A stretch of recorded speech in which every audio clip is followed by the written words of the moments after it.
is a big announcement that we've got. It's obviously a standard feature everybody needs for ShowFlow Studio.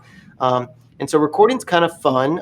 You can create as many records as you want, right? So I could create one and call it the 1080p record, or I could call it program, hit save, or I could come in here and actually work on the advanced settings for this and set my resolution, set your frame rate, set your bit rate, all of those sort of fun things, and then hit add. And so you'll see now you can actually record both the 720p and the 1080p program simultaneously. In terms of kicking that off, it's pretty simple. You just hit start, and that will initialize the record. And then within about 15 seconds, it'll kick off the record. And we're actually going to change this to be red, and that'll be your indicator that it's happened.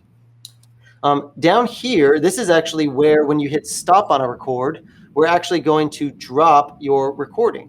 So for example, you can see right here, I did one a little bit earlier. It's called, oh, by the way, the title of the records, unless you change it, is going to be the title of your studio, which my title is demo. So you can kind of see here, this was a past recording that I did earlier. And so all I have to do is either click this and hit download, or I can click add as media source. So let me show it to you what that would look like. So if I come over here, I actually did it earlier, so let me delete that real quick. And I click this, I can click add as media source. And as soon as I do that, it's going to drop that recording into the media area right here. And so reasons that might be really cool is if you wanted to do a pre-record and actually insert the recording as a part of your actual live show. Now, granted, we acknowledge up front, right now, until we offer the ability to trim it, which is intended functionality, it's going to be impressive if you can get your pre-record to be exactly frame accurate.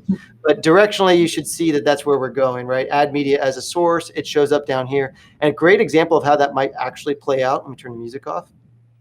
If I was to solo this video live, this was me kind of doing a pre-record. And because I use the same exact studio, it almost renders and feels like I'm live, right? It feels like I'm up there, but that's obviously me. That's my past self. That's about 30 minutes ago, 45 minutes ago. But what I could do is I could say, cool, well, stand by to go to Stephen and JP for a panel discussion right after this pre-recorded presentation. 3, 2, 1. Update, and it'll look just like that's a seamless transition. So that's really what we're going for here, and we're phasing this in right now. You can do the record, and then we'll be bringing out the trimming as well here shortly. So it's we're really excited about that feature along the way.